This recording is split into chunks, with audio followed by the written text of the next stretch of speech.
Salam sejahtera dan sedang menyaksikan Niaga Awani bersama saya Nina Rozman. Seperti biasa segmen ini kami akan bawakan pelbagai perkembangan terkini niaga dan ekonomi dari tempatan hingga ke antarabangsa. Sudah tentu menjelang Belanjawan 2024, banyak yang akan kami bincangkan pada minggu ini di mana Bursa Malaysia tidak dapat elak dari kesan kelemahan pasaran serantau. Sejak awal tahun Bursa Malaysia menyaksikan penurunan di bawah paras 1,500 mata. Apakah langkah yang boleh memacu dan menjadi pemangkin penting pada bursa tempatan? Selain itu, apa jangkaan pertumbuhan ekonomi untuk menutup tahun 2023 dan memasuki tahun baharu nanti?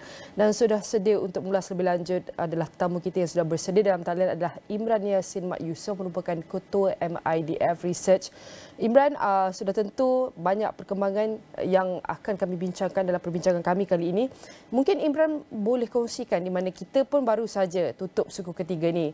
Bagaimana prestasi pasaran saham setakat ini dan apa faktor yang mempengaruhinya?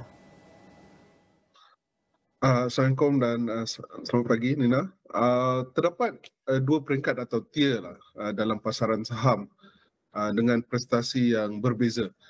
Satu di kalangan syarikat-syarikat besar atau apa yang kita panggilkan big caps, di mana kebanyakan dia berada di FBM KLCI. Dan yang kedua di kalangan syarikat pertengahan atau kecil lah, small to mid caps, di mana ia berada di FBM 70. Prestasi FBM KLCI setakat semalam menunjukkan penurunan 4.9% dan akhir suku ketiga sebanyak dalam 4% lah. Ia didorong oleh prestasi sektor kewangan, di mana sektor ini menunjukkan sentimen yang lemah selepas pergolakan sektor perbankan di Amerika Syarikat dan Eropah. FBM KLCI didominasikan oleh sektor kewangan dengan weightage sebanyak 45%. Jadi kelemahan sentimen kepada sektor kewangan akan memberikan impak yang besar kepada indeks FBM KLCI. Di samping itu, penangguhan oleh US Fed untuk memberhentikan kenaikan kadar faedah juga satu faktor.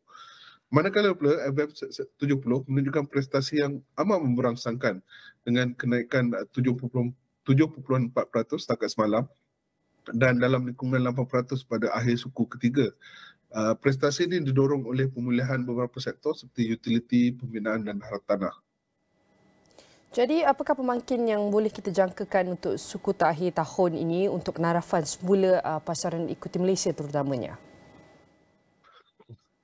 Seperti apa yang kita telah bincangkan setakat selama setahun ni, tapi masih lagi belum dapat melihatnya. Salah satu pemangkin adalah pemberhentian kenaikan kadar.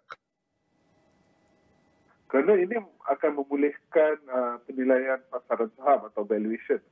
Jadi kita perlu ingat masalah MKCI tahun ini adalah dari segi penilaian dan bukan dari segi pendapatan syarikat. Pendapatan syarikat masih lagi utuh.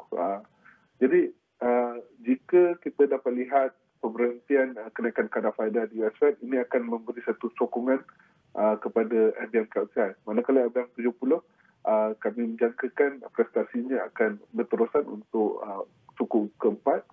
Lagi satu pemangkin mungkin bajet 2024 yang akan dibentangkan minggu hadapan. Diharapkan pembelanjawan pembangunan kekal tinggi dan ini akan memberi faedah kepada sektor pembinaan umpamanya. Dan mungkin ia akan memberi satu dorongan juga kepada FBM KLCI untuk mengakhiri tahun ini lebih tinggi daripada paras sekarang.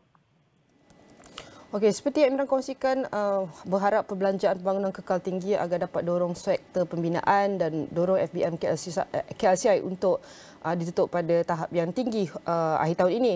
Melihat kepada pertumbuhan global yang sederhana, apakah maknanya bagi ekonomi Malaysia? Adakah kita masih mampu mencapai sasaran KDNK 4 hingga 5% seperti yang dirambalkan oleh BNM?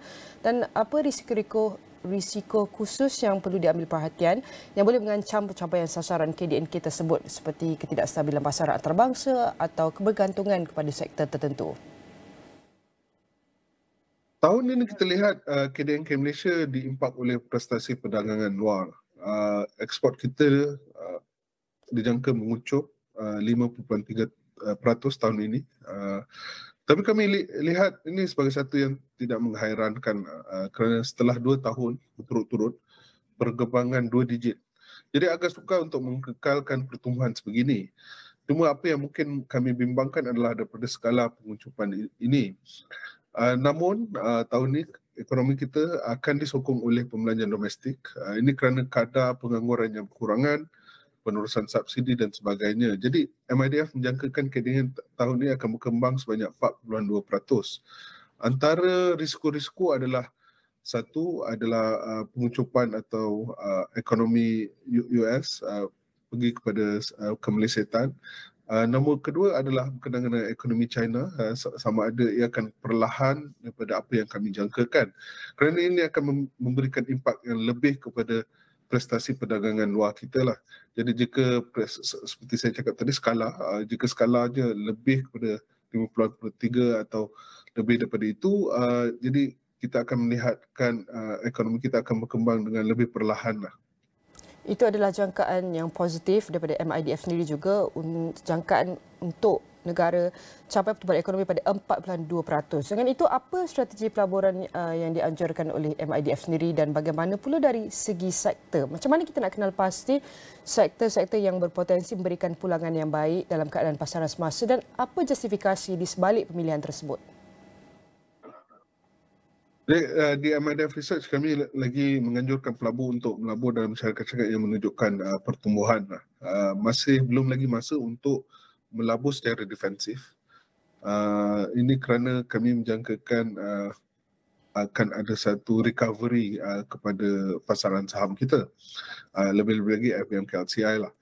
Bagi sektor pula kami mensyorkan pelabur untuk lihat beberapa sektor, 4 sektor khususnya. Utility yang kami jangka akan didorong oleh National Energy Transition Roadmap NETA, di mana sektor ini akan melihat katalis-katalis baru dan dijangka akan memberi pulangan yang lebih baik disebabkan oleh NETA ini. Kami juga mensyorkan sektor pembinaan berdasarkan jangkaan kami berkenaan bajet 2024, di mana kami jangkakan pembelanjaan pembangunan kekal tinggi dalam lingkungan 90 bilion.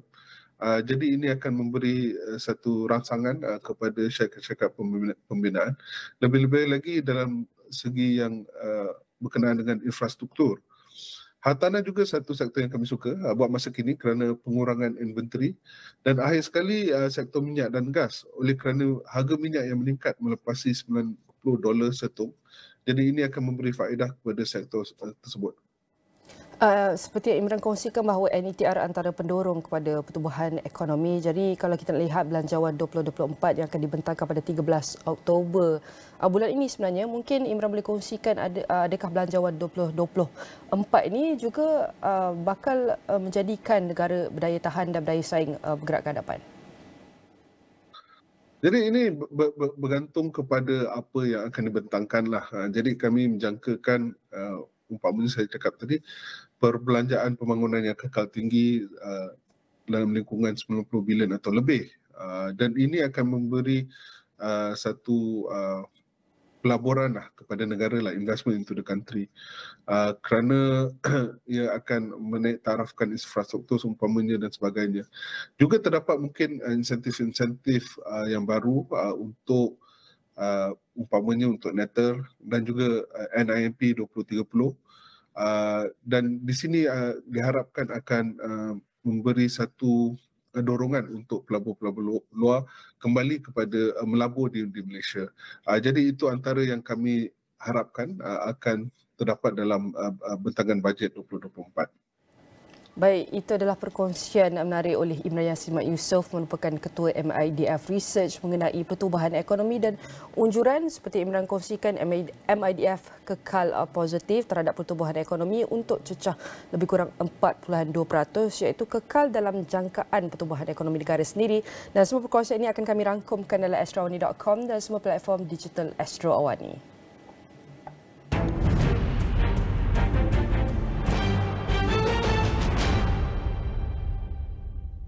Pelaburan terkumpul aset tetap negara Malaysia atau stok modal kasar SMK meningkat 2.8% kepada RM5.4 triliun pada 2022. Manakala stok modal bersih SMB yang melambangkan kekayaan ekonomi Malaysia merekodkan RM3.4 triliun. Ia berdasarkan laporan perangkaan stok modal 2022 Jabatan Perangkaan yang dikeluarkan pada Khamis. Ketua Perangkawan Datuk Seri Muhammad Uzair Mahidin berkata SMB tumbuh 2.4% pada 2022 berbanding 1.8% pada tahun sebelumnya sejajar dengan pemulihan pembentukan modal tetap kasar yang pulih kepada 6.8% pada 2022 berbanding penurunan marginal 0.8% pada tahun sebelumnya. Ujar beliau secara keseluruhannya, kesemua sektor ekonomi mencatatkan pertumbuhan positif kecuali pelombongan dan pengkuarian yang menyusut sedikit sebanyak 0.02%, peningkatan daripada penguncupan 0.3% pada tahun sebelumnya. Menurut Jabatan Perangkaan, prestasi SMB mengikut jenis aktiviti ekonomi, nilai aset tetap dalam sektor perkhidmatan adalah yang terbesar berbanding aktiviti ekonomi lain dengan nilai RM2.3 trilion dan menyumbang 68.6% pada 2022. Sektor ini berkembang 3.0% disokong oleh peningkatan dalam aktiviti perdagangan borong dan runcit, makanan dan minuman serta penginapan dan utiliti masing-masing merekodkan 7.5%, 7.3% dan 7.1%. SMB bagi sektor pembuatan berjumlah RM395.2 bilion, berkembang 2.7% berbanding 1.5% pada 2021 didorong oleh subsektor pembuatan makanan, minuman dan tembakau yang meningkat 6.1% berbanding 4.1% pada 2021. Kerajaan melalui Kementerian Pelaburan, Perdagangan dan Industri MITI komited untuk mencapai keseimbangan baik antara pelaburan langsung asing FDI dan pelaburan langsung domestik DDI. Perdana Menteri Datuk Seri Anwar Ibrahim berkata ia bagi memastikan pembangunan yang mampan dan seimbang di seluruh negara. Anwar yang juga Menteri Kewangan berkata kerajaan mendengar seruan lantang oleh industri untuk terus mempromosikan DDI dan amat menyedari keperluan untuk terus memacu pertumbuhannya. Kerajaan telah menetapkan DDI sebagai petunjuk prestasi utama KPI untuk mengembangkan jumlah pelaburan negara, memandangkan potensi strategi DDI dalam menarik lebih banyak FDI di bawah rangka kerja ekonomi madani. Anwar berkata DDI strategik berpotensi untuk menarik lebih banyak FDI kerana pelabur asing biasanya menganggap ia sebagai penanda aras bagi keyakinan dan komitmen pelabur domestik terhadap dasar kerajaan untuk mengukuhkan lanskap pelaburan dan perniagaan negara. Ujar beliau memiliki ekosistem industri domestik yang lebih strategik adalah penting untuk menjana pertumbuhan keluaran dalam negara kasar yang lebih mampan dan dengan itu usaha yang lebih komprehensif akan dilaksanakan untuk meningkatkan DDI. Syarikat berkaitan kerajaan GLC dan syarikat pelaburan berkaitan kerajaan GLIC akan terus memainkan peranan penting untuk memacu pelaburan DDI dan menyokong pembangunan vendor tempatan dalam sektor strategik seperti elektrik dan elektronik, EE, ekonomi digital dan aero angkasa. Ucapan beliau dibacakan oleh Timbalan Perdana Menteri merangkap Menteri Perdagangan dan Komoditi Datuk Seri Fadilah Yusof pada Majlis Makan Malam Gala ulang tahun ke-55 Persekutuan Pekilang-Pekilang Malaysia FMM di Petaling Jaya pada Khamis malam. Perdana Menteri menegaskan bahawa komuniti pembuatan Malaysia memainkan peranan penting dalam menyokong rangka kerja ekonomi madani dan mencapai sasaran yang ditetapkan untuk 10 tahun akan datang.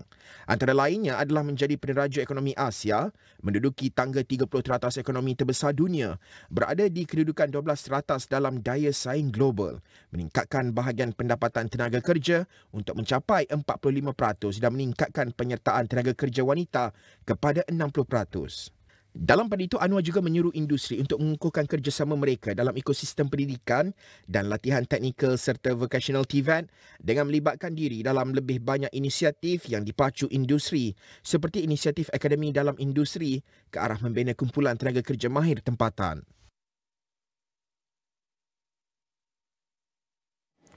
Petronas Dagangan Berhad PDB mengulangi komitmen untuk memasang lebih banyak hub pengecasan kenderaan elektrik di stesen minyaknya di seluruh negara.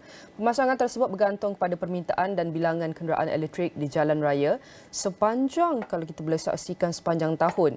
Dan Ketua Pegawai Operasinya Khalil Muri berkata setakat ini terdapat 25 hub pengecasan EV di stesen minyaknya, terutamanya di sepanjang lebuh raya Pantai Timur dan lebuh raya Utara Selatan. Jelas beliau, kebanyakan pemilik EV akan mengecas kereta mereka di rumah dan hanya menggunakan hub pengecasan di stesen minyak atau pusat beli belah untuk pemanduan jarak jauh.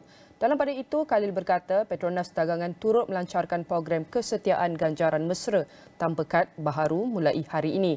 Ia menawarkan lebih kemudahan kepada pelanggan untuk memperoleh sehingga 3 kali mata mesra termasuk penebusan bahan api percuma dan banyak lagi ganjaran menarik. Pelanggan kini boleh memperoleh dan menebus mata mesra dengan mudah dengan hanya memasukkan nombor telefon bimbit mereka di pam minyak sebelum mengisi minyak atau membuat pembelian di kedai mesra. Bank for International Settlements BIS dan rakan-rakan Bank Pusat pada Khamis melancarkan projek Mandala yang bertujuan mengautomasikan prosedur pematuhan, menyediakan pemantauan transaksi secara masa nyata serta meningkatkan ketulusan dan kebolehlihatan dasar khusus bagi sesebuah negara. Menerusi kenyataan, Bank Negara Malaysia BNM menjelaskan projek itu mengkaji kebolehlaksanaan untuk memasukkan keperluan pengawal seliaan dan dasar khusus bagi sesebuah negara ke dalam protokol umum untuk kegunaan transaksi rentas padan seperti pelaburan langsung asing, peminjaman dan pembayaran. Menurut BNM, projek Mandala bermatlamat untuk mengurangkan beban pematuhan dasar dan pengawal seliaan. Maklumat ini dicapai melalui otomasi prosedur pematuhan, penyediaan pemantauan transaksi secara masa nyata serta peningkatan ketelusan dan kebolehlihatan berhubung dengan dasar khusus bagi sesebuah negara. Langkah tersebut bertujuan menangani cabaran utama yang dikenal pasti sebagai pelaksanaan projek Danbar, iaitu projek yang membangunkan platform eksperimen bagi berbilang mata wang digital Bank Pusat. Reka bentuk rangka kerja pematuhan hampir automatik yang dihasratkan ini dijangka membolehkan pemindahan rentas sempadan yang lebih cekap bagi sebarang aset digital termasuk CBDC dan deposit token. BNM memaklumkan rangka kerja itu juga boleh berfungsi sebagai lapisan pematuhan asas untuk sistem pembayaran borong atau runcit yang sedia ada dan baru. Langkah ini boleh merangkumi peraturan pertukaran asing yang boleh ditukar dan dibentuk serta langkah pencegahan pengubahan wang haram dan pencegahan pembiayaan keganasan. Menurut BNM, projek Mandala adalah selaras dengan tindakan utama Lembaga Kestabilan Kewangan bagi 2023 untuk mencapai matlamat G20 iaitu mempertingkatkan pembayaran rentas sempadan. Projek Mandala dijalankan oleh BIS Innovation Hub, BISIH, Singapore Centre, Reserve Bank of Australia RBA, Bank of Korea BOK, BNM dan Penguasa Kewangan Singapura MAS dengan kerjasama institusi kewangan. Niaga AWANI akan berhenti rehat seketika, kita kembali selepas ini.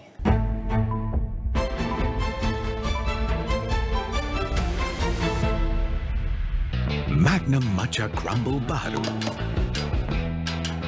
Aiskrim matcha lembut, saludan coklat tebal dan cepisan biskut rangup.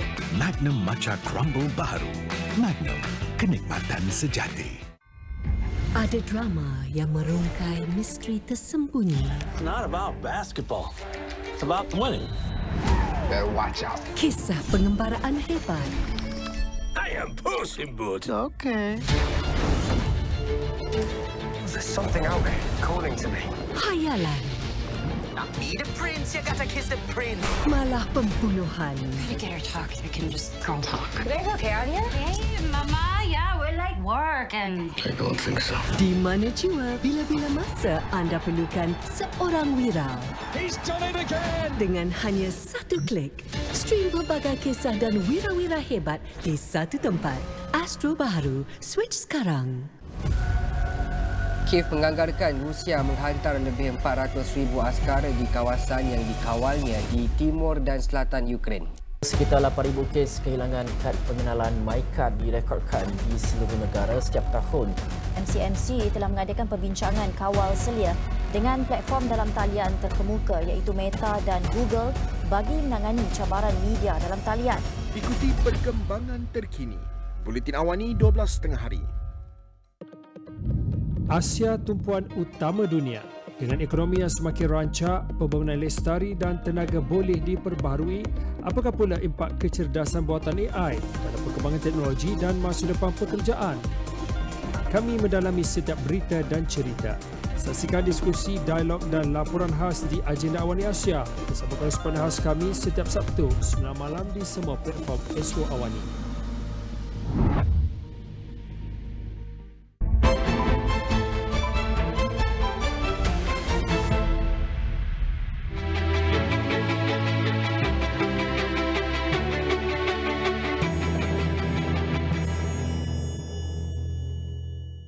4 sekawan di Johor berjaya menjana pendapatan selepas memanfaatkan pot lepak mereka dengan membangunkan sebuah kedai kopi kecil. Kafe Bertemu Kopi di Kampung Pasir Johor Bahru itu turut mengambil nama bersempena lokasinya yang menjadi tempat mereka bertemu dan berkumpul sejak zaman persekolahan. Menurut pengasasnya, Muhammad Zahril Abdul Rahim, dia enggan melihat kawasan yang mempunyai potensi besar itu hanya terbiar dan tidak diusahakan sebaik mungkin. Justru pada tahun lalu, dia mengambil inisiatif untuk mengindahkan halaman sekitarnya dengan lampu-lampu LED, dekorasi pokok-pokok hijau dan pemasangan kemah. Berbekalan pengalaman berniaga kebab sejak usia 16 tahun, anak kelahiran Johor Bahru itu terus memulakan bisnes kafe tersebut sekitar Mei 2022. Usaha yang dirintis bersama beberapa rakannya yang lain itu membuahkan hasil apabila ianya berjaya mencuri perhatian orang ramai yang melintasi kawasan berkenaan.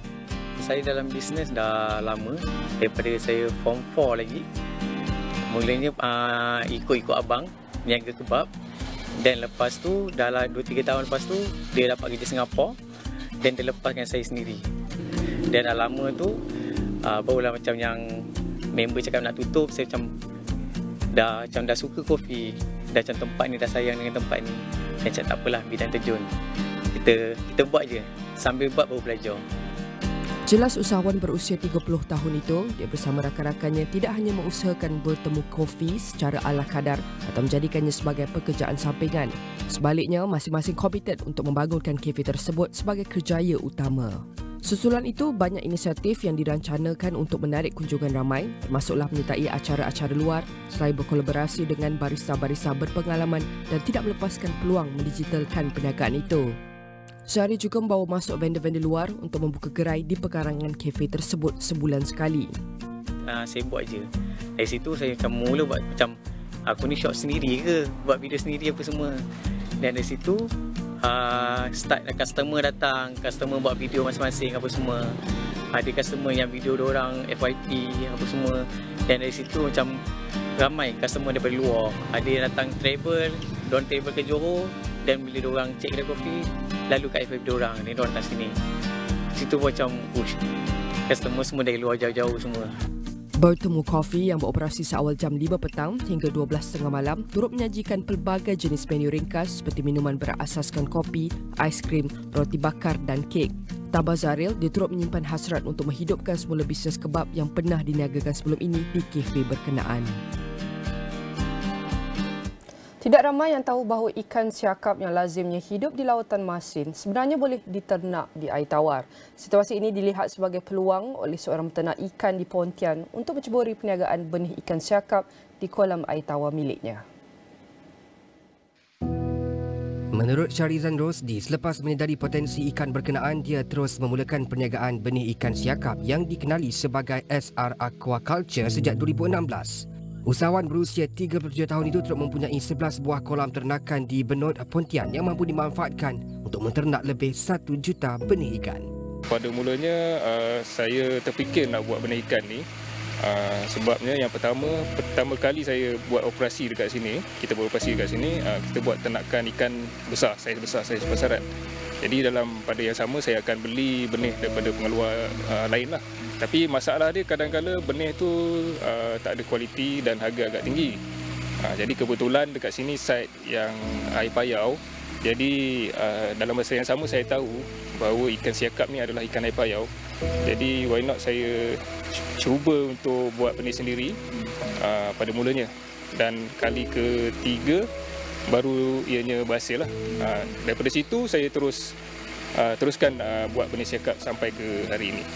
Berhubung perniagaan itu, Syarizan menjelaskan pembekal akan menyediakan lebih 500,000 telur ikan dan ianya akan ditempatkan di 2 kolam utama untuk proses penternakan. Dalam 15 hari kemudian, benih-benih ikan tersebut akan mula dipukat serta disaring mengikut saiz pasaran iaitu antara 3 hingga 4 inci. Katanya sekitar 50,000 benih siakap berjaya dibekalkan bagi tempoh kurang sebulan dengan majoritinya dipasarkan kepada pengusaha kolam pancing dan juga penternak domestik. Bapa kepada 2 anak itu turut memaklumkan sambutan yang menggalakkan itu juga hasil daripada usahanya dalam mendigitalkan perniagaan terbabit. Masa PKP yang terdahulu, saya tak menghadapi sebarang masalah dalam pengeluaran benih ni, dalam pemasaran, kerana dalam masa yang sama tercetusnya idea saya untuk memperkenalkan ternakan siakap air tawar kepada umum lah. dan pada masa itu kita hanya gunakan platform social media saja untuk buat pemasaran.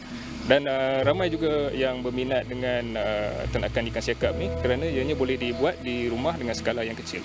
Jelas anak kelahiran Johor itu sebagai penternak ikan, dia perlu sentiasa berinovasi dan mengadaptasi peningkatan teknologi dalam mendepani cabaran perniagaan. Dia telah membangunkan sebuah sistem saliran air bagi menyalurkan sumber air daripada sungai berhampiran ke kolam.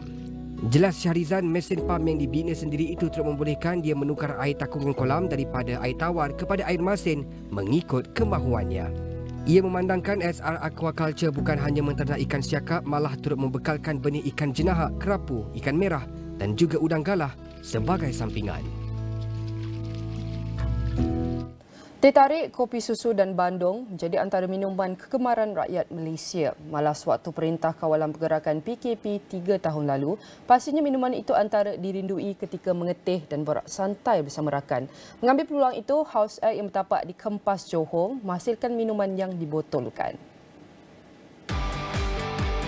Ketua Pegawai Eksekutif House Act, Anis Pemen berkata, ia menukar perniagaan percetakan yang dimiliki kepada perusahaan air botol bagi menyelamatkan 45 pekerja di bawahnya. Ternyata tindakannya tidak sia-sia apabila pasaran House Act kini bukan sahaja berada 3,000 lokasi seluruh negara, tetapi turut menembusi pasaran Singapura dan dalam perancangan menambat pasaran Batam, Indonesia. Melalui pelbagai kajian dan pembangunan R&D selama 3 bulan sebelum meluaskan pasaran, Anis berkata House Act menggunakan teknik pempasturan atas bimbingan dan nasihat Institut Penyelidikan dan Kemajuan Pertanian Mardi Johor. Jadi bila kita buat sedikit R&D, kita buat sedikit research, market research, kita dapati dekat market tak ada lagi air yang tradisional, teh tarik, kopi peng ni dipasarkan dan mengekalkan keaslian rasanya. So daripada situlah kami ambil inisiatif untuk pasarkan House Act, di mana waktu tu kita bermula dengan 3 je perasa, teh tarik, kopi peng dan juga sirap bandung. Tapi alhamdulillah sekarang kami dah mempunyai 7 SKU, di mana produk yang kita dah keluarkan tahun lepas, coklat dan juga kopi O, dan yang terbaru yang kami launch adalah 2 perisa kerjasama bersama dengan Jabatan Pertanian Negeri Johor, iaitu Lebrika Mocha dan juga Vanilla Latte. So untuk produk kami, kami dapat khidmat nasihat daripada Mardi Negeri Johor. Teknik yang kami gunakan untuk pemprosesan adalah teknik pasteurize. Jadi bila kita gunakan teknik pasteurize, keaslian lemak susu tu dapat dikekalkan dan dia punya rasa memang exactly macam kita bancur kat rumah ataupun kita minum kat kedai mamak. Bercerita lanjut, ibu kepada 2 cahaya mata ini menggunakan semi-auto dalam proses pembuatan air House Act.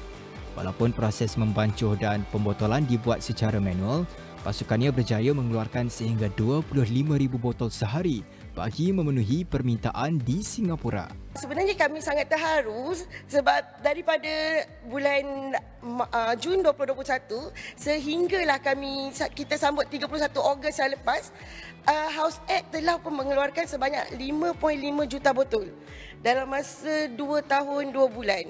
Dan alhamdulillah kami punya pengeluaran harian sekarang telah menuju kepada 15,000 botol setiap hari, secara purata. Tapi ada harinya sekiranya kita bertemu dengan public holiday, pengeluaran boleh meningkat sehingga 25,000 botol sehari. Sebenarnya media sosial memang antara platform yang sangat membantu pemasaran House Act. Bermula dulu daripada Facebook, kemudian Instagram, dan sekarang kami juga dah bermula dengan TikTok, kami menggunakan influencer. Jadi kita tak boleh nafikan peranan media sosial dalam membantu mengembangkan pemasaran dan juga mengembangkan produk awareness House Act kepada kita punya peminat di luar sana. Anis berkata pihaknya tidak terlepas dari cabaran kenaikan harga barangan terutamanya susu dan gula pasir. Namun dia menyimpan hasrat memperluaskan pasaran hingga ke peringkat global dengan sentiasa memperkukuhkan penjenamaan House Act di media sosial.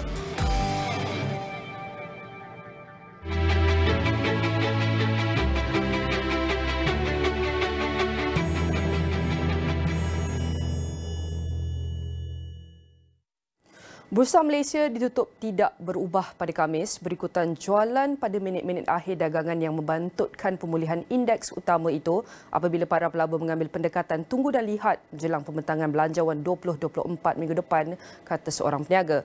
Pada 5 petang, FTSE Bursa Malaysia KLCI FBM KLCI susut 0.24 mata kepada 1415.60 daripada paras penutup 1415.84 pada Rabu, dan saya akan terus kongsikan prestasi Bursa Malaysia yang dapat kita saksikan setakat 6 Oktober hari ini. Dan kalau boleh saya kongsikan di mana setakat jam 9.20 pagi pada 6 Oktober ini kita dapat menyaksikan prestasi bursa kita berada pada 1417.18, iaitu bersamaan 0.11%. Kita dapat saksikan peningkatan sebanyak 1.58 setakat pagi ini. Dan bagaimana untuk kita lihat FBM KLCI dalam masa 5 hari, iaitu bermula daripada hari Isnin minggu lepas sehinggalah hari Jumaat hari ini, kita dapat saksikan prestasi Bursa Malaysia kita berada pada paras 1425 daripada Isnin minggu lepas, dan kita dapat menyaksikan penurunan pada hari Selasa dan Rabu, dan terus trend penurunan mencapai lebih kurang pada paras 1415, dan ini adalah prestasi Bursa Malaysia yang kita dapat saksikan dalam masa 5 hari. Dan Ketua Penyelidikan Apex Securities Berhad Kenneth Leong berpandangan FBM KLCI boleh mencapai tahap stabil kerana aktiviti membeli saham berharga rendah dijangka muncul dalam tempoh terdekat ini. Katanya para pelabur juga dijangka memantau data pengangguran Amerika Syarikat yang akan diumumkan hari ini untuk menilai keadaan sebenar ekonomi terbesar dunia itu. Dengan FBM KLCI berusaha mencari kestabilan pada paras sokongan pada 1413, naib Presiden Penyelidikan Equity Rakuten Trade Sudan Berhad Tong Pak Ling berkata, sebarang pemulihan akan dilihat ke arah paras ketahanan segera pada 1424, dan itu adalah prestasi Bursa Malaysia yang dapat kita saksikan setakat jam pagi ini. Dan kita akan terus juga dengan perkembangan ringgit. Bagaimanakah ringgit kalau kita ikut waktu sebenar ketika ini adalah pada jam 9.36 pagi, dan ini adalah prestasi nilai ringgit yang kita dapat saksikan daripada tradingeconomics.com, di mana ringgit kita pada pagi ini berada pada 4.72. Dan kalau kita nak lihat bagaimana prestasi kita dalam waktu seminggu ini, lebih kurang kita dapat saksikan pada 2 Oktober. Dalam masa seminggu, prestasi ringgit kita melihat kepada trend penyusutan, di mana kalau kita lihat graf ini menaik, maknanya ringgit kita mengalami trend yang semakin lemah sehinggalah mencapai kepada tahap pagi ini pada 4.72. Dan kalau kita tahu ringgit mencatatkan peningkatan kecil berbanding penyusutan 2 hari lepas apabila ditutup tinggi berbanding dolar Amerika Syarikat iaitu hari semalam, berikutan bond perbendaraan Amerika Syarikat merosot daripada paras tertinggi dalam tempoh 16 tahun, kata peniaga. Dan pada 6 petang, mata wang tempatan meningkat kepada 4.7255 atau 7.300 berbanding dolar Amerika Syarikat daripada 4.7285, 7.320 semasa ditutup pada Rabu. Dan kalau kita lihat prestasi dalam masa sebulan, ringgit juga telah mengalami penurunan, di mana kita lihat graf ini daripada bulan lebih kurang bulan September sehinggalah masuk bulan Oktober, kita dapat lihat trend peningkatan ringgit semakin menyusut, nilai semakin lemah antara yang kita dapat capai lebih kurang hujung September. Ringgit kita terus naik sehinggalah masuk bulan Oktober, kita mencapai pada pagi ini 4.72, dan Bank Dunia melihat prestasi ringgit berbanding dolar Amerika Syarikat dipengaruhi oleh 3 faktor utama. Demikian mengikut Bank Dunia, dan Ketua Ahli Ekonomi Malaysia bagi Badan Kewangan Global berkenaan iaitu Dr. Apurva Sanggi berkata, 3 faktor utama itu ialah pergerakan harga minyak, perbezaan kadar faedah dan perubahan dalam kedudukan pelaburan antarabangsa IIP. Beliau berkata nilai ringgit berbanding dolar Amerika Syarikat menyusut 15% dalam tempoh Januari 2021 hingga Jun 2023 dengan langkah pengetatan dasar monetary Amerika Syarikat menjadi penyumbang utama kepada penyusutan nilai mata wang tempatan itu. Katanya perbezaan ketara antara kadar faedah antara Amerika Syarikat dan Malaysia menyebabkan ringgit menyusut meskipun harga minyak agak tinggi pada separuh pertama tahun ini, dan ini adalah prestasi ringgit yang dapat kita saksikan setakat jam 9.30 pagi ini. Dan izinkan saya berbahasa Inggeris untuk kongsikan anda bagaimanakah iaitu pasaran serantau untuk kita lihat US market setakat jam pagi ini. US stocks ended just slightly lower after bouncing off session lows on Thursday as investors awaited Friday's monthly jobs report and further possible clues on the outlook for interest rates. US data on initial claims for state unemployment benefits pointed to still resilient labour markets condition, a day after a report showing US private payrolls increased less than expected in September. Friday's monthly payrolls report could be the week's most important economic news. However, investors remain concerned about whether the Federal Reserve will keep rates higher for longer. San Francisco Fed Bank President Mary Daly said at the Economic Club of New York that with U.S. monetary policy well into restrictive territory and the recent rise in U.S. Treasury yields, the Fed may not need to raise rates anymore. The Dow Jones Industrial Average fell 9.98 points or 0.03% to 33,119.57. The S&P 500 lost 5.56 points or 0.13% to 4,258.19, and the Nasdaq Composite dropped 16.18 points or 0.12% to 13,219.83. And let's dive deep into the US market as of this morning. We're going to set each box. Size represents the market cap, as you can see within the sector. We're going to start with one of the major sector within the S&P 500. We can start with Microsoft. As of this morning is up by 0.13%. And we also have Amazon. Amazon is also under the consumer cyclical industry, which this morning is opposite between Microsoft, but it's down by negative 0.82%. And the latest updates about Microsoft and Amazon, we can see that face yet another antitrust investigation in Europe. This time, the US tech giants are in hot water with Britain's media regulator Ofcom. On Thursday, it asked the country's antitrust authority to investigate the two companies' dominance in the UK cloud market. Ofcom said its study found features that made it harder for UK businesses to use multiple cloud suppliers. In April, it said it was worried about the practices of Amazon Web Services and Microsoft because of their market position. Ofcom said the companies had up to 80% combined market share of UK public cloud infrastructure services last year. Businesses told Ofcom they were concerned about it being too difficult to switch or mix and match cloud providers.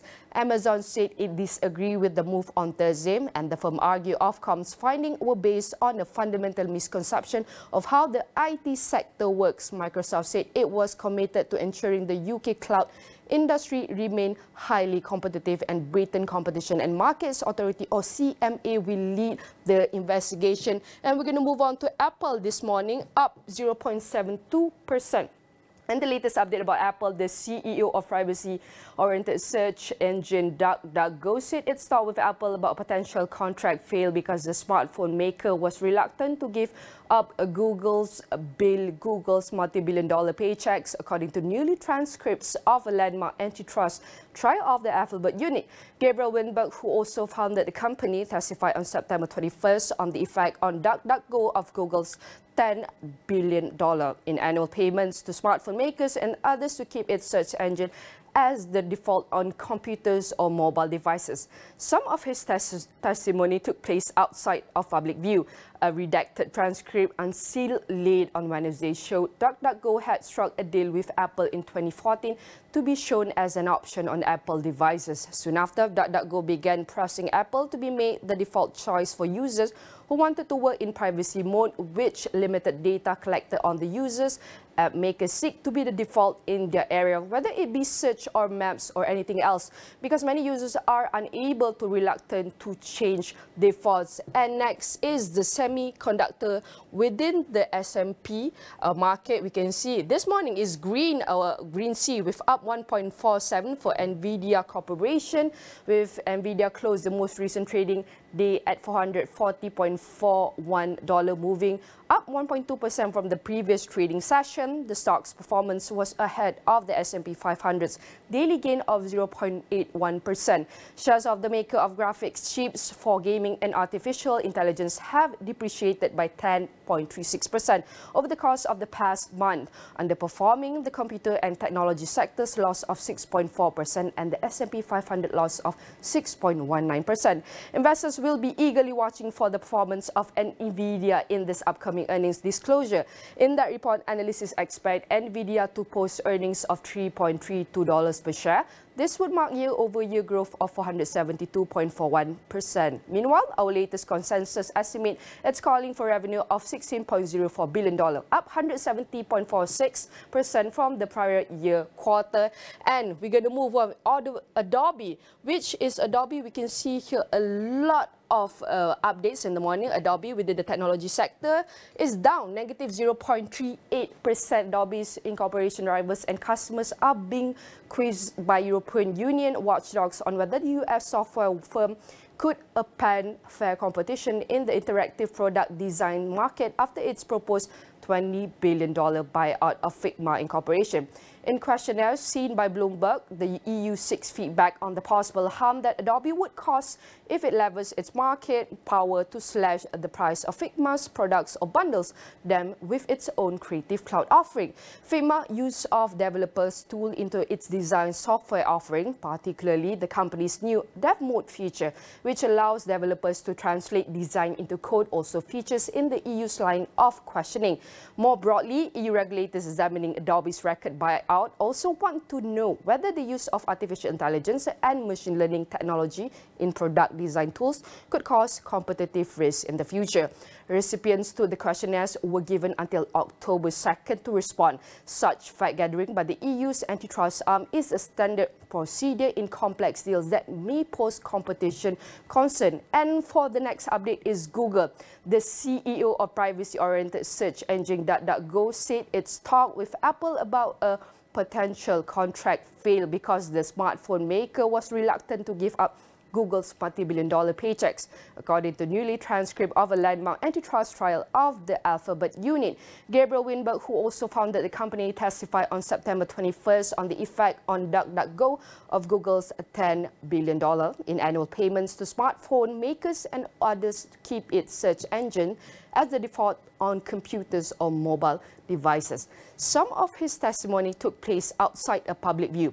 A red-tape transcript unsealed late on Wednesday showed DuckDuckGo had struck a deal with Apple in 2014 to be shown as an option on Apple devices soon after DuckDuckGo began pressing Apple to be made the default choice for users who wanted to work in privacy mode, which limited data collected on the users, and app makers seek to be the default in their area, whether it be search or maps or anything else, because many users are unable to reluctant to change default. And Google for this morning is down negative 0.20%.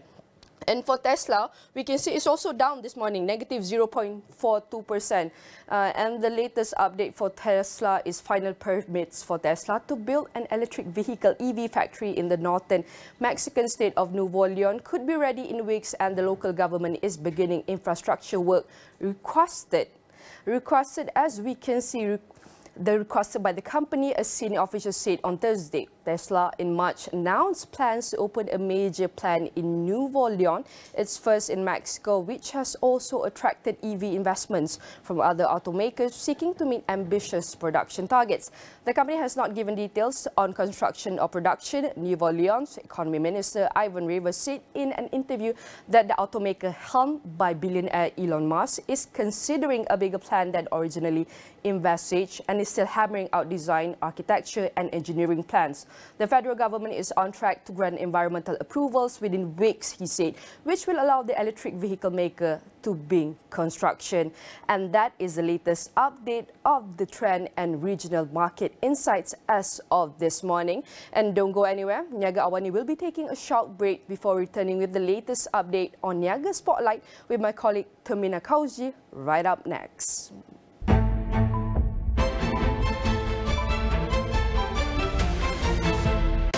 Macam betul je kan? Cerita sebenarnya, Kerap pakai getah rambut tebal dan ketat, kalau tak dijaga, rambut boleh gugur. Dove Micellar baharu kini mengandungi vitamin biotin untuk rambut 10 kali lebih kuat.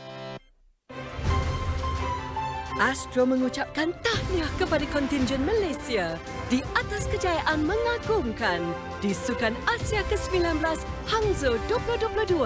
Syabas! Hai, saya Nala Huda, kakak fiber anda. Dan hari ini saya ada satu soalan nak share dari Aida Bahar. Dia tanya, Wi-Fi cover satu rumah ke? Handphone boleh cover?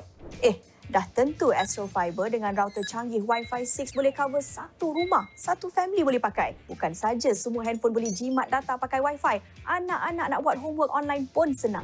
Ini ada satu lagi tips jimat kita nak bagi tahu. Bila you nak keluar rumah, downloadlah cerita siap-siap dekat Astro Go app tu. Lepas tu, boleh layan dalam train, dalam kereta, dalam flight. Tak kacau data handphone you langsung. Jimat dah tu Aida. Ada lagi soalan? Tanyalah. Gunakan hashtag Tanya Kakak Fiber. Okey? Banjir ini luar biasa. Lan ni memang menyeramkan.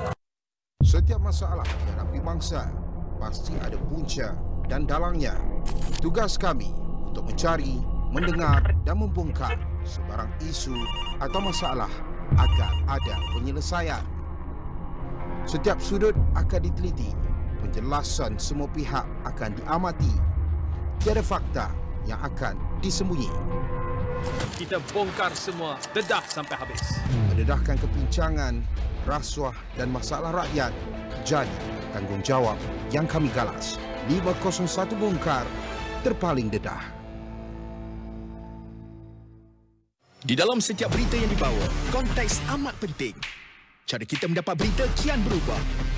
Melalui media sosial maupun saluran digital yang lain serta kaca TV. Kami sentiasa membawakan yang tergempar dan terkini. Ini perkembangan yang baru kami terima.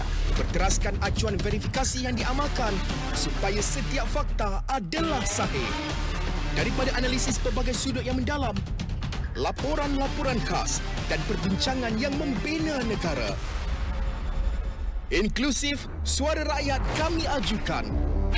Keseimbangan persepsi kami pastikan. Kerana setiap cerita mempunyai impak yang tersendiri dan perlu dibawa dengan penelitian yang terperinci. Pastikan Astro Awani menjadi pilihan anda tidak kira di mana sahaja anda berada. Saluran berita paling dipercayai di Malaysia.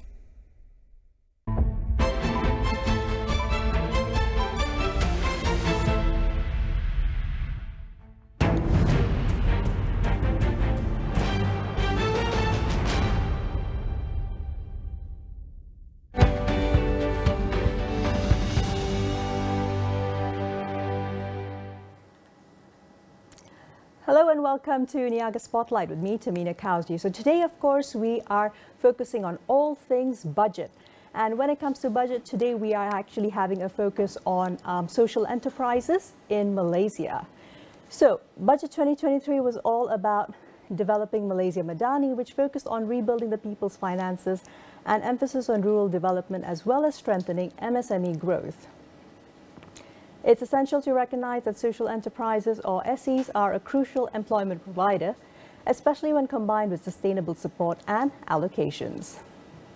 Now, the Ministry of Entrepreneur Development and Cooperatives, or MEDAC, oversees the development agenda of social enterprises, SE and entrepreneurship in Malaysia. MEDAC's database, meanwhile, indicates 414 registered SEs in 2020, recording of 100 million turnover and creating approximately 3,500 job opportunities. The recent Festivescape Buy for Impact movement, powered by Scenic, Sabah Creative Economy and Innovation Centre and Yayasan TM and Museum Telecom Kuala Lumpur, from September 30th to October 1st, featured 30 social entrepreneurs from Peninsula, Sabah and Sarawak. They each provide employment, stable livelihoods and solve pressing challenges in their local communities. These include poverty, lack of access to education, climate change, gender equality, and affordable and clean energy. Now, encouraging the general public, corporations, and the government to purchase from impact-driven enterprises is essential for them to not just survive but thrive. One of the featured social enterprises at Festivescape Buy for Impact 2023 is Dumawangi. We spoke with founder Irene Mosatol about the Sabahan social enterprise, which employs women farmers and has grown to 70 farmers from an original group of 7, despite the constraints of pandemic lockdowns. She joins us to discuss the positive impacts of social enterprises on economic empowerment and employment as well. Let's watch. Hello, Irene. How are you doing? Thank you so much for making time on Niaga Spotlight. Hello, thank you so much for having me. Wonderful. Irene, let's get started by me asking you. So you were actually initially interested in vegetable farming. So how did Dumawangi, which focuses on growing and selling herbs and flowers, how did that happen? So in 2018, I'm joining Shell of Oil program. So during the time, my initial idea was planting vegetable using organic farming. So during the program, we have an opportunity to connect with Shell Oil caterer. So I invite them to visit our farm. And during the farm tour, he pointed the one and only my rosemary plant. And he said, is this rosemary? It is easy to plant it here. I said, yes, because our area is nearest the Mount Kinabalu and the area is more cooler. And he said, why don't you focusing on planting this kind of high value herbs? Because in Kota Kinabalu, we have a lot of fine dining restaurant, hotel using this, but there is no local produce. All of them are imports from outside. So I said, for now, I don't really have the knowledge about these culinary herbs, but I will try to do my research. So starting from that discussion, I'm started doing my own research about herbs, and I find out that in Kundasang area itself, we have a lot of herbs that growing in potted, but there is no people doing it as commercialized. So I started to do a herb collection and we started planting. So that's why, that's how Dumawangi started with herbs and edible flower. That's so interesting, Irene. Thank you for sharing that. And from that very small start, you actually went on to eventually win the social impact category in the 2022 Shell Livewire Global Top 10 Innovators Award. Now, how did this actually help you to expand into the work that Dumawangi is doing today? At last count, you had over 70 people, primarily women, working with you and for you. So this Shell Livewire, actually this is my second chance to join. I'm joining the Shell Livewire Top 10 Innovator in 2019, but I didn't manage to receive the award, not even finally. So last year, we tried our luck to join again because last year the theme is social impact. And Dumawangi is a social impact that focusing on helping women to generate their own income through growing herbs and edible flower. So we are so lucky to become one of the grand winner, and I'm really thankful for the women and my community commitment, because without them, I might not even know what is social enterprise until now. So with this award, we managed to do collaboration with a lot of hotel and restaurant. We managed to increase our production, and we also managed to build our own processing house and training center for the community. And now we already have about 10 SKU of dried product made from herb base. Yeah. When it comes to the work that Dumawangi does, how does it help, especially the mothers who are now able to afford the basics and the necessities due to the economic stability that Dumawangi brings to their lives? So with that stressful that I faced during pandemic, when the women are struggling, I take the opportunity to deep breathe and think, how can I move forward? What can I do with this women? So I started with 7 women, ask them and share with them about my idea and initiative. I really lucky because they are so excited when I say, when we're doing this, we can have extra income so we can buy what we need. So during the time, because we don't have a lot of resources yet, I give them 3 potted of herbs as a starter kit and a few seeds. But when I give them, and tomorrow they update me, I'm already started planting this and I will try to propagate. So it's really make me like, oh, I really need to do something because they really need it. And from that time, I started to build up these 7 people. And from these 7 people, we are now managed to get about 70 women who are joining this initiative. It's not because me, but because of the 7 women that we are built in the early stage. Irene, I think it's such a fantastic community effort, particularly amongst the women in your neighborhood as well as surroundings. Now, let's talk about internet access and dependability, also being a really key part of Dumawangi and social enterprises being able to do your business well. So what difficulties do you and your farmers face when it comes to this? So internet connection is really a problem in our area. Even we are live in the suburban area, but the internet connection is not stable. Even sometimes during a program, I need to wake up at 3 a.m. in the morning just to do my online task. And in terms of Dumawangi, because our main communication strategy is WhatsApp business. So every time there is no internet connection and there is order from customer, we cannot fulfill the demand on time because the communication delay. And sometimes when we do delivery, but because of connection not stable, we don't get the information earlier. So it become a problem for us to fulfill the customer demand. Yeah, absolutely. Thank you for highlighting that, Irene. Definitely shows that there needs to be better budgetary allocations for developing the internet infrastructure.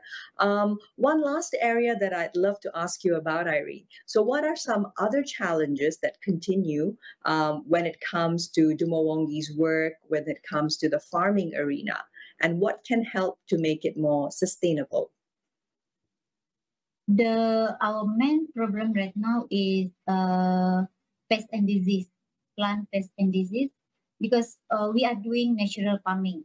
So we cannot do it in a big scale. We trying to do, but we are dealing with a lot of pest and disease. So that's one of our main problem right now. Another one is we still have problem in terms of inconsistent quality of supply. So we take the opportunity to collaborate with NGO, government agency, even our own social entrepreneur to get knowledge, better practices in natural farming. So then these women, they can improve themselves in terms of skill on farm management, how to make their own natural fertilizer and insect repellent. And recently we started to try aeroponic tower. So hopefully this system can help us in make our supply consistent. Yeah. Thank you. Thank you so very much, Irene. We wish you all the best in continuing and expanding Dumawangi's fantastic work, especially when it comes to economically empowering Sabahan women. Thank you so much for having me. Well, it's certainly of note that at least 99% of the entrepreneurs who were at the festive entrepreneurship, they were actually women, and it definitely points to also being in line with the Madani government's aspirations to increase women's LFPR from 56% to 60%, pointing towards, of course, MEDAC needing better investments, hopefully for Budget 2024. We take a quick break now. Don't go anywhere. We'll be right back with Niaga Spotlight.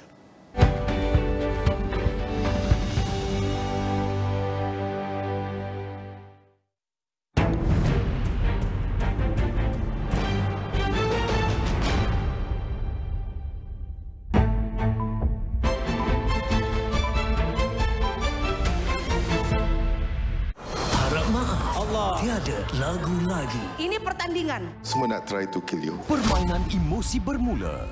Menyanyi sampai di lubuk hati kita. Namun pertandingan harus diteruskan.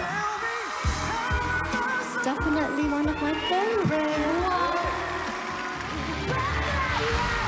KPI diorang maintain, okay? All Stars Gegar Baganza. Ahad 9 malam di Astro Ria dan Astro Go. Asia tumpuan utama dunia. Dengan ekonomi yang semakin rancak, pembangunan lestari dan tenaga boleh diperbaharui, apakah pula impak kecerdasan buatan AI pada perkembangan teknologi dan masa depan pekerjaan? Kami mendalami setiap berita dan cerita. Saksikan diskusi, dialog dan laporan khas di Agenda Awani Asia bersama koresponden khas kami setiap Sabtu 9 malam di semua platform Astro Awani.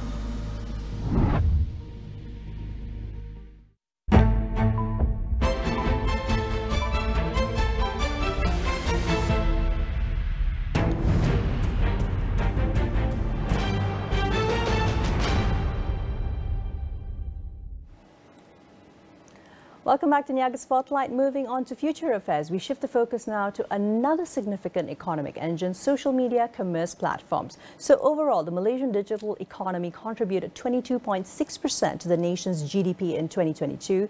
The aim is for 25.5% by 2025 under the Malaysia Digital Framework.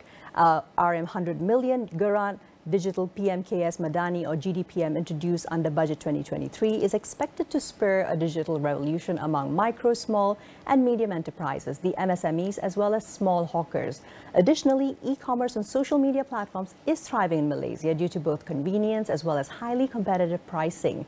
Now, interestingly enough, according to a survey conducted by Rakuten Insight in 2023 on social commerce in Malaysia, approximately 57% of respondents used Facebook for purchases during the last 12 months. Instagram and TikTok followed after, with 44% of respondents purchasing via these social media platforms. Joining me now to discuss opportunities, challenges and recent developments for social media commerce platforms is Dr. Juwita Mohammed, Director Research and Director Economics and Business Unit with Ideas Malaysia, with us online, and LANGSUng, CEO and co-founder of Droppy, with me in the studios. Thank you so much for making time for us, both Dr. Juwita and Lenice. How are you both doing today? I'm doing fantastic. Thank you for having me. All right, fantastic. So if I could get started. Now, Dr. Juwita, is the current situation of e-commerce via social media platforms in Malaysia a threat or a boon for domestic commerce? So before I answer that question, I think we really need to unpack what e-commerce means. E-commerce in itself is a huge, huge sector. It's about buying and selling of goods and services, or transferring of funds or data over an electronic network. And here we see that we're using the internet to do that. So these sort of transaction can happen, you know, business to business, business to consumer, consumer to consumer, consumer to businesses, but as well to from consumer to the administration and business to administration itself. So as you can see, it is very, very complex indeed. But what I do see as a commonality here is that e-commerce enables the seller to cut through a specific middleman. And with this, they get to target their audience or their target audience a bit more effectively. And again, this can be a very powerful tool. E-commerce in the economic sense decreases the cost of doing business. And as this tool is highly accessible to all players, as long as connectivity is not an issue, I do see that e-commerce platform promotes competition and also entry to the marketplace for both bigger firms as well as smaller firms. But here I do feel that with the upside, there are also the downside, the issues here. When we think about e-commerce, it's about, quality control of the products, the safety of the products and services being exchanged. And another more important issue is, again, the data-related issue and the data protection issue, which we will talk a bit more later on. Sure. Thanks a lot for that, Dr. Juwita. So, Lenice, I'd of course love to get your perspective as an industry player, looking at the way in which social media platforms have been working, particularly over the past 8 to 10 months. Of course, we've completely opened up since the pandemic's closures. What are you noticing when it comes to trends? So I think during the pandemic, we've seen that Malaysians are actually very connected and very plugged in, especially on social media. In fact, there's research and statistics that's shown that in last year, the number of the total Malaysian population, 92% of our whole rakyat is actually digitally connected on social media. They're very active. So what does this mean? I personally feel that being able to sell online provides more access, just like what Dr. Juwita said, like more access to a lot of these local businesses and brands, which helps spurs more activities in commerce. With that said, I do agree there are certain regulations and frameworks that needs to be followed, but I think first and foremost is, are we able to use and leverage on platforms like social media to connect the consumers and businesses together? And the answer is yes. And also, of course, whether it's equitable enough. Yes, that's sure. right. Yeah. Thanks for that. Now, moving along, Dr. Juwita, so IDEA's Digital Trade Report 2022 highlighted some core areas for strengthening the digital trade ecosystem. Any takeaways from there linking to industry developments that IDEA's has noticed in 2023? So for that paper, we wanted to take a look at the digital trade ecosystem. But as was mentioned before, the digital trade, digital economy itself is such a huge and complex world. So in this report, we wanted to look at two very, very vital components of the digital trade ecosystem. And these are taxing the digital economy and also the cybersecurity components. So again, we did see here that for Malaysia, especially when we're trying to broaden the income-based or the revenue base for the government, there are avenues for this when it comes to taxing the digital economy. And we do see that the taxes that were related to the digital economy, and this would go back to e-commerce. It included sales tax bill, the service tax on digital service, and as well as the Tourism Tax Act. So when we do look at all of these acts, we do find that it is still at a nascency age in terms of governance, in terms of monitoring, when it's on taxation, on digital trade activities. But I would also like to highlight that because there were concern over the definition and also the concern of the double taxation issues and lack of transparency, I think we in Malaysia, we have a lot of room for growth in terms of, tightening the framework and tightening the regulatory mechanisms out there. But on the other hand, it was on the cybersecurity side, and this is where I think it would be mostly applicable here. We do see that, with the boom of e-commerce activities, digital trade, the governments are also exploring ways to secure data, may it be through data localization measures, or other measures as well. So there is a need to increase our due diligence. But then again, it needs to have a much more holistic approach where different government agencies need to be talking to each other so that we're more vigilant in enforcing those frameworks on the ground so that the consumers themselves can be protected over time. Most certainly. Thanks for that, Dr. Juwita. Lanice, now digging a little bit deeper on what we were speaking about, equitable access. As an industry player in particular, do you feel that local sellers on our social media platforms actually have access to fair and just business competition? We're specifically speaking about the MSMEs who can often get drowned out simply because even though they offer goods and services that are in demand, they just don't have the volume. So my straightforward answer is no. But there's a silver lining to it, which I will come to at the end of this. So I think like there are two key areas where I think this would be a little bit unfair for MSMEs when they are actually selling on social media platforms, which comes into both sectors. So one, I would say in terms of resources.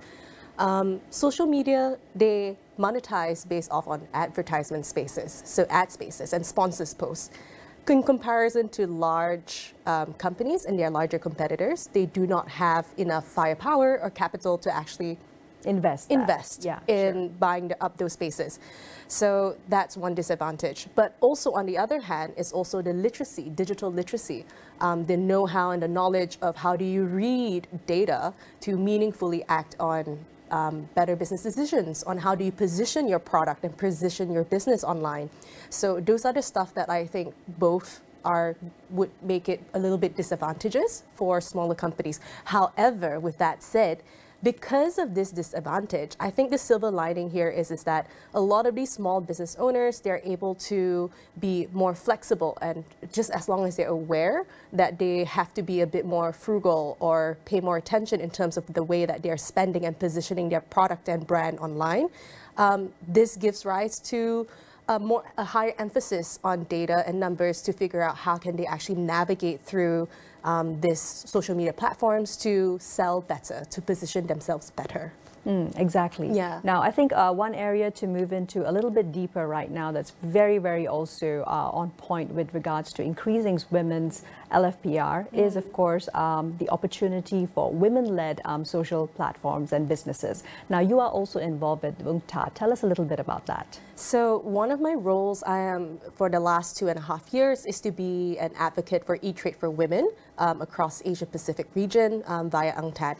So one of the works that I do is to actually work together with partners, with industry players to educate and spur more digital literacy for women to actually go digital, from bringing their traditional mom and pop stores from offline to online, and to also encourage digital players and female founders to encourage and teach and train more the communities of female entrepreneurs within the region.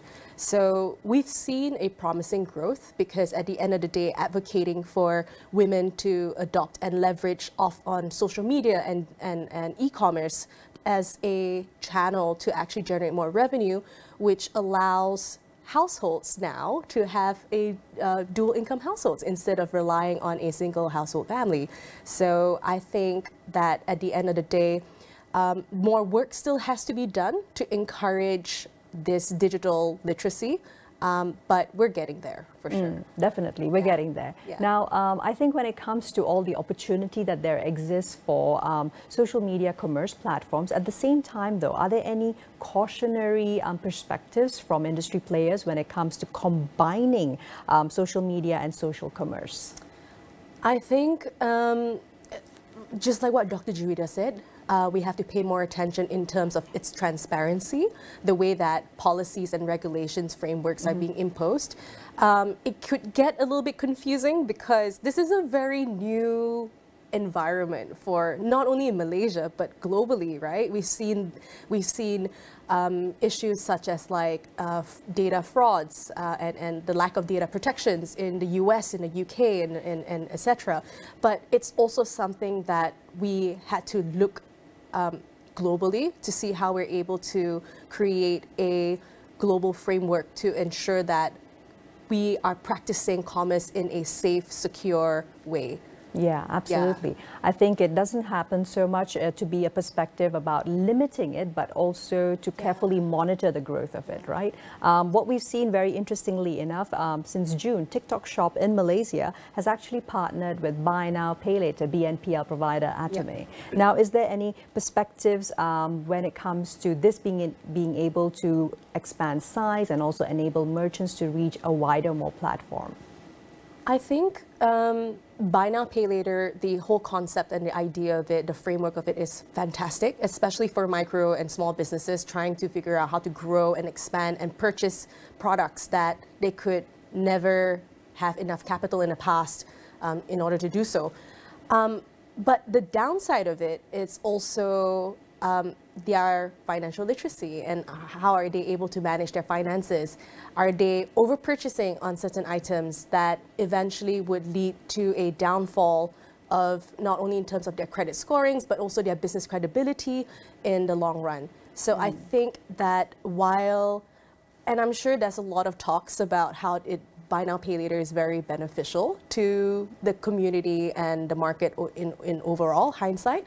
But I think that we should also not forget to invest in really educating the community on how to actually manage their finances really, really well in order to not overspend and go into credit and have bad debts and not able to pay and create a huge amount of go into a big black hole, in essence. Yeah, absolutely, and especially trying to keep away the nascent MSMEs from that market, right? So I think there's lots of opportunity, but at the same time, domestic e-commerce needs to have that oversight and perhaps closer collaboration between the banking sector or even the industry players who are providing these bigger BNPL platforms. Yes, that's right.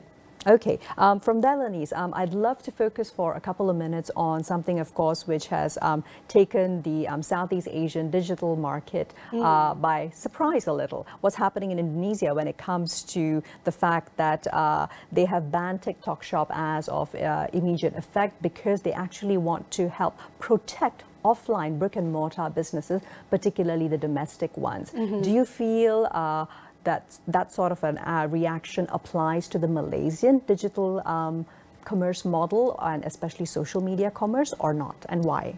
Yeah, I think it's a very big topic to unpack because you can see it from various different perspectives. But I think what I want to highlight first and foremost is that Malaysia as a country is very different from Indonesia, even just by the sheer number of population and volume. So if we were to copy and paste the exact same model and framework and policies and regulations like what Indonesia has practiced in Malaysia, I don't think that it's going to be a positive impact to our domestic e-commerce or domestic commerce industry.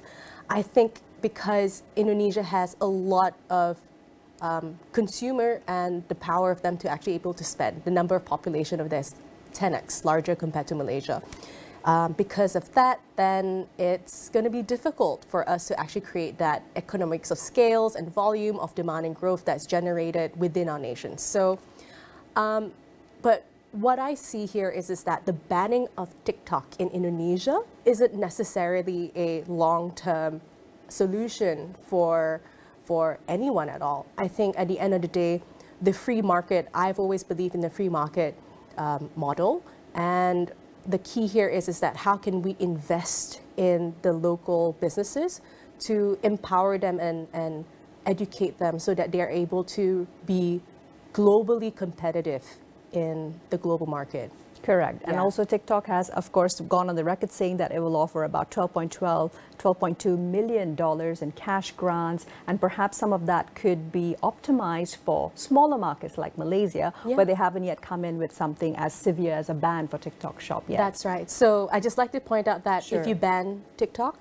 there's always other platforms that these comments somebody's going to take that opportunity. So somebody's going to take that opportunity. So you can't keep banning every single platform out there, but it's more of like how can you work in a long term, medium to long term, to actually address this issue and to empower and enable businesses to be more competitive at a global scale. Yeah. Very true. Thanks for that, Lenice. Now, moving back to Dr. Juwita. Dr. Juwita, so moving forward, as we just mentioned also, Indonesia now requires all e-commerce platforms in the country to implement a minimum price of $100 for certain items that are directly purchased from overseas. All products offered also need to meet local standards. Do you feel it would be possible or detrimental for Malaysia to implement something similar, particularly when it comes to protecting our local social media commerce players?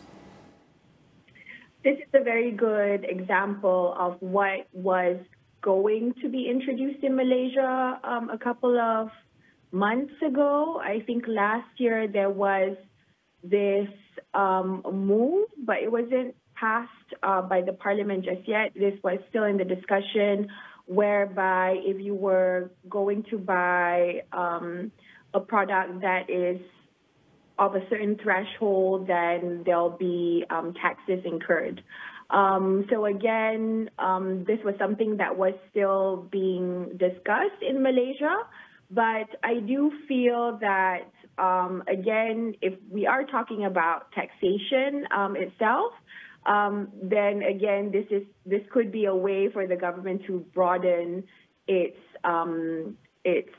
revenue base, and I think this can be a good way, but then I think when we do want to try to invigorate the digital trade activity itself, we might need to look at other avenues to do so.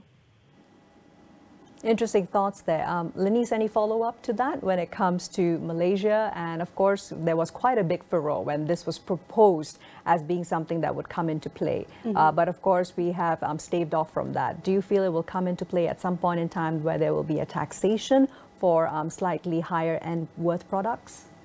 For sure. I think it's something that is definitely a huge consideration, especially in our regulatory bodies, right? But again, I just want to emphasize more on the transparency of it. Like, businesses can't just operate at a whim, like at a spur of the moment when this they can't change operations like in 6 months or 3 months. Exactly, right?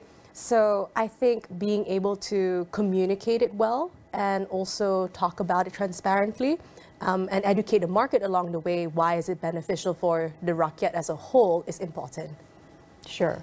All right. Dr. Juwita, one last question. Now, what about consumers' data protection when it comes to privacy concerns for e-commerce via social media? If we could go through this quite briefly. So I mentioned that data security and data handling issues should be prioritized when we think about e-commerce, but when we think about digital economy, the digital economy as a whole. Now we know that the private sector is governed by the Personal Data Protection Act, and the objective of this act is so that the users can be protected to prevent any form of abuse against, the keeping or the processing of personal data of individuals, public, and also private sectors here in Malaysia for commercial transactions only. So here we do note that the public sector is not governed by the PDPA, and there should be an SOP and mechanism put in place to curb data leakages in the public sector as well. So I think what was mentioned by Lenice just now was very much very important, is key here. There needs to be literacy, awareness, and a high level of vigilance when traders use e-commerce platforms. It doesn't matter if it's a formal e-payment system or like through social media. I think vigilance is very much needed. We do see that on the ground when we talk to different MSM, like micro-sized and also small-sized enterprises. They did say that they do want to be online, but when we asked about the trainings that were given, both at the federal as well as at the local state level, it's all about let's onboard you, let's get you set up. But when we asked about training on how to store data, how to keep data, that is still lacking in the training or onboarding modules here, at least after the pandemic. This is what I know. So again, data protection, thinking about data usage should come hand in hand with onboarding MSMEs online. So I think this is very important to tackle first. Thanks for that, Dr. Juwita. And Lanice, if I could close with your first thought, top of mind, when it comes to Budget 2024 allocations and social media commerce platforms in Malaysia. I like to say I'm a huge advocate for investing in education and also the infrastructure to enable a lot of Malaysians, if not 100% of Malaysians, to go digital and be digitally plugged, right? Statistically, we're fantastic. Like we're our average active users on social media platforms are much higher than the global standard average. But I think it's about really creating the right framework and also making e-commerce safe and secure for every single one of us. Fantastic. Thank you so very much, Lanice and Dr. Juwita, joining us online. This has been Niaga Spotlight with me, Tamina Kausji. We'll see you next Friday with more business analysis and insights. Here's to a productive week ahead.